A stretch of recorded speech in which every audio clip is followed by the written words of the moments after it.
আমরা যখনই আপনার কাছে এসেছি চেষ্টা করেছি আপনাদেরকে প্রচলিত বিভিন্ন ন্যারেটিভের বাইরে কিছু কথা বলার, কিছু কথা জানানোর, যেগুলো অন্যরা হয়তো কেউ আপনাদেরকে জানাবে না। একজন রাজনৈতিক বিশ্লেষক হিসাবে আমি সবসময় চেষ্টা করেছি দেশ এবং বিশ্বের রাজনীতির যে ন্যারেটিভ পপুলার মিডিয়াগুলো ছড়াই তার বাইরে আপনাদেরকে কিছু বলার। আজকে সেরকম একটা টপিক, এই টপিকের নাম হলো ইসরায়েল এবং ফিলিস্তিন। ইসরায়েল এবং ফিলিস্তিন নিয়ে আপনাদেরকে যারাই বক্তব্য দিয়েছে, বিশেষ করে ধর্মীয় নেতারা, বিভিন্ন ইমাম মাওলানারা, তারা দেখবেন সরাসরি বলে দেয় ইহুদিদের সঙ্গে মুসলমানদের যুদ্ধ। ইসরায়েল আর ফিলিস্তিনের যুদ্ধ কি ইহুদি আর মুসলমানদেরই যুদ্ধ? এটা ভীষণভাবে একটা ভুল ন্যারেটিভ। এখানে একটা জিনিস প্রথমেই যেটা বুঝতে হবে যে ইসরায়েল যাদের নিয়ন্ত্রণে তারা আসলে ইহুদি নয়, তাদের জন্য একটি বিশেষ টার্ম আছে যেটা বলা হয় জায়োনিজম বা জায়োনিস্ট। কারা এই জায়োনিস্ট? ইহুদি ধর্ম আছে পৃথিবীতে হাজার হাজার বছর ধরে, কিন্তু এই জায়োনিজম তৈরি হয়েছে মাত্র ঊনবিংশ শতাব্দীতে। কাদের হাত ধরে তৈরি হয়েছে না, যখন ব্রিটিশরা সারা বিশ্ব জুড়ে যখন তারা উপনিবেশ বিস্তার করেছিল, বিভিন্ন দেশগুলোকে যখন তাদের উপনিবেশ বানিয়েছিল, সেখানকার মানুষকে যখন তারা দাস বানিয়েছিল, কৃতদাস বানিয়েছিল, তাদের মধ্যে থেকে উঠে আসা এই সমস্ত কলোনাইজার, ব্রিটেন, ফ্রান্স, আমেরিকা, এদের তৈরি করা একটি জিনিস হলো এই জায়োনিজম। আপনাদেরকে যদি জায়োনিজম এবং ইহুদি ধর্মের পার্থক্য আমি বোঝাতে যাই, প্রথমে একটা পার্থক্য আপনাদের খুব ভালো করে বুঝতে হবে। সেটা হলো যেমন হিন্দু ধর্ম এবং বিজেপি এবং আরএসএস এর হিন্দুত্ব বা হিন্দুত্ববাদ আলাদা, ঠিক একইভাবে ইহুদি ধর্ম এবং এই জায়োনিজম কমপ্লিটলি ডিফারেন্ট। তাহলে এই যে সমস্ত মওলানারা এই শীতকালে জলসায় গিয়ে আপনাদেরকে বলবে না ইহুদিদের শেষ করে দিতে হবে, ইহুদিদের সঙ্গে আমাদের দুশ্মনী, তারা আসলে পড়াশোনা না করে বলছে। ফিলিস্তিনের সমর্থনে শুধুমাত্র আমেরিকায় ইহুদি ধর্মাবলম্বী 1 লাখ মানুষ প্রোটেস্ট করেছে।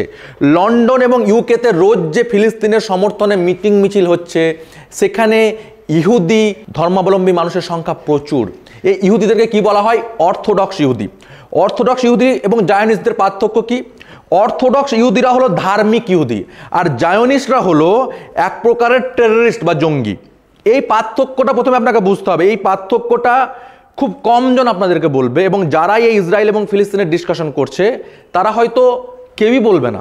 যেমন ধরুন শ্রী চৈতন্যদেব, শ্রী শ্রী রামকৃষ্ণ, বিবেকানন্দর যে হিন্দু ধর্ম যত মত তত পথের কথা বলে, যে হিন্দু ধর্ম সামাজিকতার কথা বলে, যে হিন্দু ধর্ম সম্প্রীতির কথা বলে, যে হিন্দু ধর্ম একে অপরকে ভালোবাসার কথা বলে, তার সঙ্গে আরএসএস এর প্রতিষ্ঠাতা সাভারকার, গোলওয়ালকার, শ্যামাপ্রসাদের যে হিন্দুত্ববাদ, তার যেমন পার্থক্য।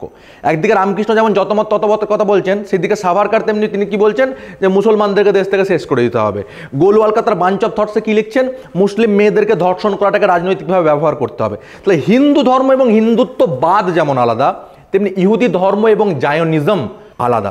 আপনারা শুনলে অবাক হবেন যে এই ইসরায়েল ব্রিটিশরা তৈরি করার আগে অবধি প্যালেস্তাইনে কিন্তু মুসলিমদের সঙ্গে ইহুদি খ্রিস্টানরা শান্তিপূর্ণভাবে বাস করত।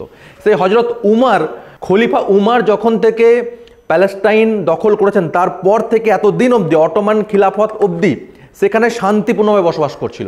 আপনাদেরকে আমি একটা ভিডিও দেখাবো, ভিডিওটা একটু দেখুন। এই ভিডিওতে কি হচ্ছে আমি আপনাদেরকে বলে দিচ্ছি।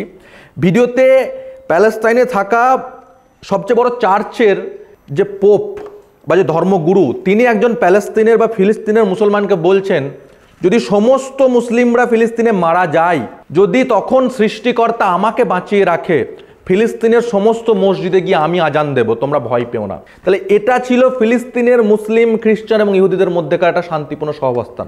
আপনারা ভিডিওটা দেখুন। سؤال الضيف، إذا قصفت المساجد في غزة هل سيرفع الأذان مجددا؟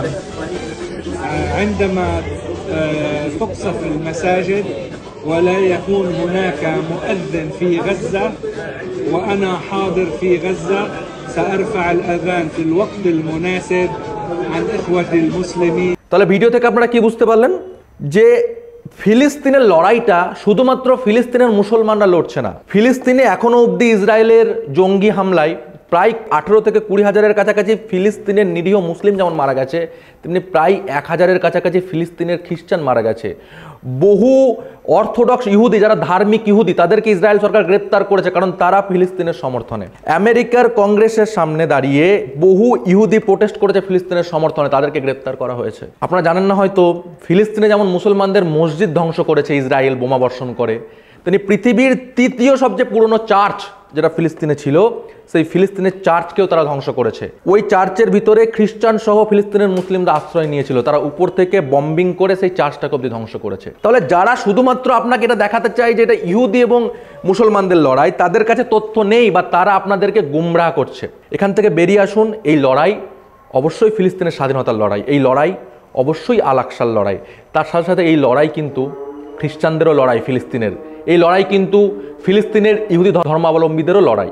কারণ ফিলিস্তিন যেমন মুসলমানদের জন্য পবিত্র, তেমনি এই ফিলিস্তিন খ্রিস্টানদের জন্যও পবিত্র, এই ফিলিস্তিন ধার্মিক ইহুদিদের জন্য পবিত্র।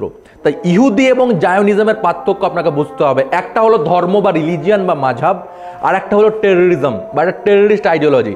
জায়োনিস্টদের সঙ্গে যেমন আইসিস বা ISIS এর একটা ভালো মিল রয়েছে।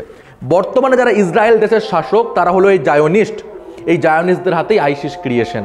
এই পার্থক্যগুলো আপনার মগজে খুব ক্লিয়ার হতে হবে, তাহলে আপনি কোনো ধর্মকে নয় বরঞ্চ এই যে রাজনৈতিক এক আইডিওলজি, এক হিংস্র আইডিওলজি, জায়োনিজম হোক বা RSS এর হিন্দুত্ববাদ হোক, এটাকে আপনি ঘৃণা করবেন।